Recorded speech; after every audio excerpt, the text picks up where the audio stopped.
सो hey guys, कैसे हैं आप सभी लोग। Welcome back to my channel AGNI manga. तो यार एक बार फिर से मैं हाजिर हूँ डीमन एम्पायर की एक और बिल्कुल नई एपिसोड के साथ, जो कि होने वाली है एपिसोड नंबर 112 का पार्ट 2। लेकिन अगर आप लोगों ने अब तक मेरे चैनल को सब्सक्राइब नहीं किया है तो पहले जाकर के मेरे चैनल को सब्सक्राइब कर लीजिए, शुक्रिया। एंड शुरू करते हैं हमारा आज का ये वाला एपिसोड। तो जैसा कि लास्ट एपिसोड में हम लोगों ने देखा, जू फेंग होंगफू के ऊपर एक जोरदार लाइटनिंग पंच मारता है, जिससे कि वहाँ पे एक बहुत ही तगड़ा पर्पल लाइटनिंग का ब्लास्ट होता है और साथ ही जमीन में एक बहुत बड़ा गड्ढा भी हो जाता है। मगर तभी दिखाते हैं कि उस गड्ढे में से सिर्फ होंगफू ही बाहर निकला होता है, जबकि जू फेंग वहाँ पे नहीं होता है। और फिर होंगफू सभी लोगों को यहाँ पर अपने आने का राज बताता है। वो कहता है कि हम लोग इस एसोटेरिक डिबेट में सिर्फ और सिर्फ जू फेंग की वजह से ही आए हुए हैं। ये सब सुन के और जू फेंग का नाम सुन करके बाकी के तीनों यंग मास्टर काफी ज्यादा हैरान हो जाते हैं। जिसके बाद होंगफू उन सभी लोगों से कहता है कि तुम सभी लोगों को क्या लगता है कि जू फेंग सिर्फ अकेला ही है, क्योंकि मेरे इस मकसद के सामने तो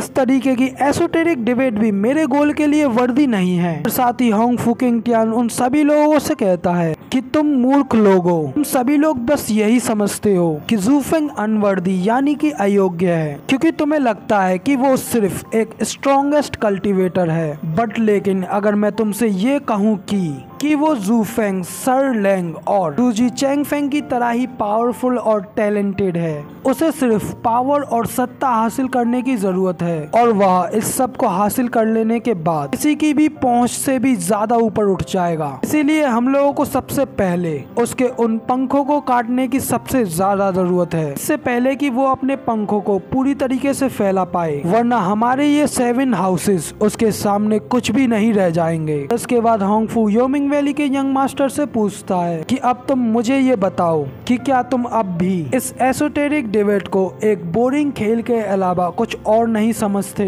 तभी होंगफू की ये बात सुनकर के योमिंग वैली का यंग मास्टर और भी ज्यादा हैरान हो जाता है, साथ ही उसका मुंह खुला का खुला रह जाता है और वो कहता है कि आखिर ये कैसे पॉसिबल है। और तभी होंगफू कहता है कि ये वर्ड जो भी मैंने कहे हैं वो मेरे नहीं है बल्कि सर लैंग के हैं। फिर तभी ये बात जान करके कि ये वर्ड फू किंग टियान ने नहीं बल्कि सर लैंग ने कहे हैं, योमिंग वैली और पिलकिंग हॉल के मास्टर दोनों का ही बड़ा सा मुंह खुला का खुला रह जाता है। वो लोग कहते हैं कि क्या कहा, ये बातें सारी सर लैंग ने कही हैं। और फिर तभी होंगफू दोबारा से कहता है कि ये तो काफी ज्यादा शर्म की बात है कि drafting flowers Edifice, valid dragon pavilion और स्वॉर्ड मार्किस, वो सभी इस बात को देखने के लिए काफी अंधे हैं। वो लोग उसके पीछे खड़े होकर के एक आग के साथ खेल रहे हैं, मगर लेकिन उन लोगों को इतना नहीं पता है कि वो लोग भी उसी आग के साथ लूट लिए जाएंगे। बट लेकिन लू क्लैन वो सारी की सारी इंपीरियल फैमिली की प्रोटेक्शन में है, साथ ही उन लोगों को डुगो जेंटियान का भी सपोर्ट मिला हुआ है। लेकिन अब हम लोगों को उन लोगों को किसी भी कंडीशन में नीचे की तरफ गिरना ही होगा, और ये सब करने के लिए हमारे पास सिर्फ यही एक रास्ता है, जो कि ये एसोटेरिक डिबेट है। हमको यहीं पर उन लोगों को डिस्ट्रॉय करना होगा, और इस एसोटेरिक डिबेट में हमारा सिर्फ एक ही मेन मकसद है, जो कि ओनली जू फेंग का हेड है। होंगफू को इतना ज्यादा सीरियस देखते हुए योमिंग वैली का यंग मास्टर भी सोच रहा होता है कि यहाँ ये एसोटेरिक डिबेट में पहली बार है कि हमारी रीजेंट स्टेट के यंग मास्टर उन्होंने अपने वास्तविक उद्देश्य का इजहार किया है। बट हालांकि इस गोल को अचीव करना बिल्कुल ही इम्पॉसिबल है, क्योंकि ये ब्रीमिंग सीक्रेट पिल लेने से और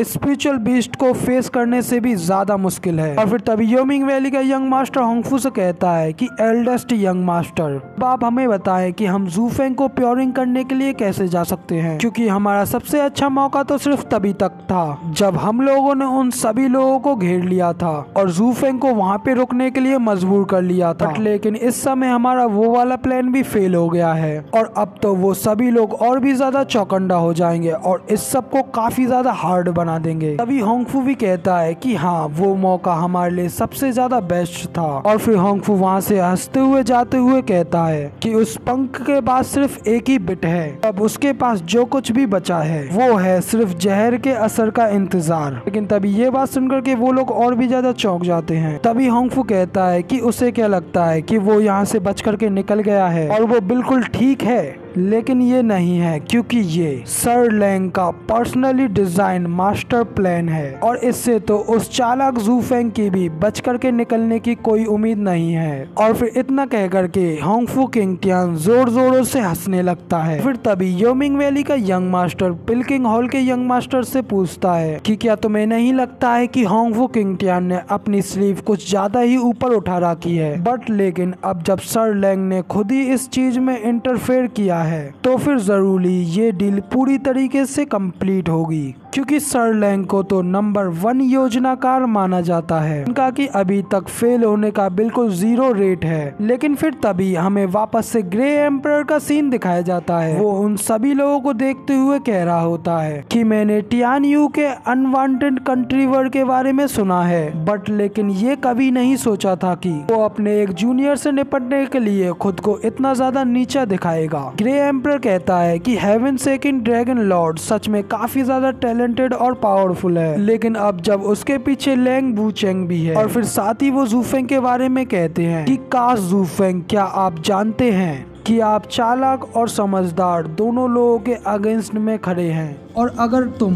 इस चीज में फेल होते हो तो ये अच्छा रहेगा कि मैं तुम्हें डिस्कार्ड कर दूं, यानी कि त्याग दूं।